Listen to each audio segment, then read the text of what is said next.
സർക്കാർ ആശുപത്രികളിൽ വേണ്ടത്ര സൗകര്യങ്ങളില്ലാത്തതും ജീവനക്കാരുടെ അഭാവവുമാണ് പലപ്പോഴും സ്വകാര്യ ലാബുകളെ ആശ്രയിക്കാൻ ആളുകളെ പ്രേരിപ്പിക്കുന്നത്.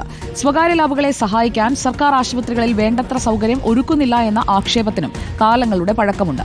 പരാതികൾ തുടർക്കഥയാകുമ്പോഴും സാധാരണക്കാർ ആശ്രയിക്കുന്ന സർക്കാർ ആശുപത്രികളിൽ സൗകര്യങ്ങൾ ഒരുക്കുമെന്നത് സർക്കാരുകളുടെ പതിവ് പല്ലവി മാത്രമായി ഒതുങ്ങുകയാണ്. അലമീൻ ചേരുന്നു നമുക്കൊപ്പം. അലമീൻ, ഇപ്പോൾ ആലപ്പുഴയിലുണ്ടായ ഈ സംഭവത്തിന്റെ പശ്ചാത്തലത്തിലെങ്കിലും നടപടികൾ ഉണ്ടാകുമെന്ന് പ്രതീക്ഷിക്കാമോ?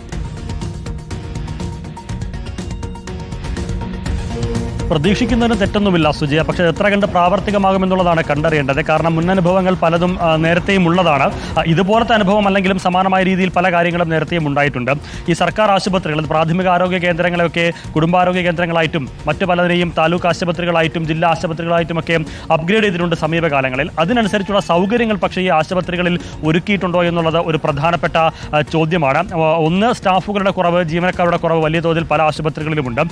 ഇനി വലിയ കെട്ടിടങ്ങൾ പണിഞ്ഞാൽ പോലും ഇത്തരത്തിലുള്ള ഉപകരണങ്ങൾ വരുന്നുണ്ടോ എന്നുള്ളത് മറ്റൊരു ചോദ്യമാണ്. ആ ഉപകരണങ്ങൾ വന്നാൽ പോലും അത് പ്രവർത്തിപ്പിക്കാൻ പരിചയമുള്ള ജീവനക്കാരെ നിയമിക്കാതെ കിടക്കുന്ന ആശുപത്രികളിൽ പലയിടങ്ങളിൽ നമ്മൾ കണ്ടിട്ടുണ്ട്. അങ്ങനെ സംസ്ഥാനത്ത് ഒട്ടുക്കെടുത്ത് നോക്കിക്കഴിഞ്ഞാലും അത് ജില്ലാ ആശുപത്രികളിലും താലൂക്ക് ആശുപത്രികളിലും മെഡിക്കൽ കോളേജുകളെയൊക്കെ സൂപ്പർ സ്പെഷ്യാലിറ്റി പോസ്റ്റിലേക്ക് ഉയർത്തിയാൽ അവിടങ്ങളിൽ പോലും പല ഉപകരണങ്ങളും ഈ രീതിയിൽ പ്രവർത്തനരഹിതമാവുകയോ പ്രവർത്തനരഹിതമായവ കൃത്യമായി അതിൻ്റെ പാകപ്പിഴകൾ പരിഹരിച്ച് പ്രവർത്തനക്ഷമമാക്കാനോ ഒന്നും സാധിക്കാത്ത സാഹചര്യം പലയിടങ്ങളിലുമുണ്ട് എന്നുള്ളതൊരു വസ്തുതയാണ്. എന്ന് മാത്രമല്ല, ഇങ്ങനെ ഉപകരണങ്ങൾ വന്നാലും അത് പ്രവർത്തിപ്പിക്കാൻ ജീവനക്കാരെ നിയമിക്കാത്തതും മറ്റും സമീപത്തുള്ള സ്വകാര്യ ലാബുകളെയും സ്വകാര്യ ഏജൻസികളെയും ഒക്കെ സഹായിക്കാനാണെന്നുള്ള ആക്ഷേപത്തിന് പഴക്കം ഒരുപാടുണ്ട്. പലപ്പോഴും സർക്കാർ ആശുപത്രികളിലെ ഡോക്ടർമാർ തന്നെ തൊട്ടടുത്തുള്ള സ്വകാര്യ ലാബുകളിലേക്ക് ഇത്തരത്തിൽ പരിശോധനകൾക്ക് ആളുകളെ അയക്കാറുണ്ട്.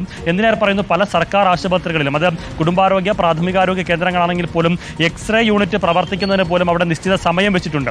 ഇത്ര മണി മുതൽ ഇത്ര മണി വരെ, ആ സമയത്ത് മാത്രമായിരിക്കും ജീവനക്കാരുണ്ടാവുക.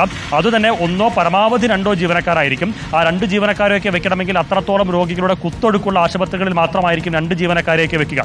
അപ്പോൾ ഈ ആളുകളൊക്കെ വന്ന് മണിക്കൂറുകളോളം കാത്തുനിന്ന് ക്ഷമകെട്ട് അവർ സ്വാഭാവികമായും സ്വകാര്യ ലാബുകളെ ആശ്രയിക്കേണ്ട ഒരു അവസ്ഥയിലേക്ക് മാറുന്ന സ്ഥിതിവിശേഷവും പതിവ് കാഴ്ചയാണ് പലയിടങ്ങളിലും.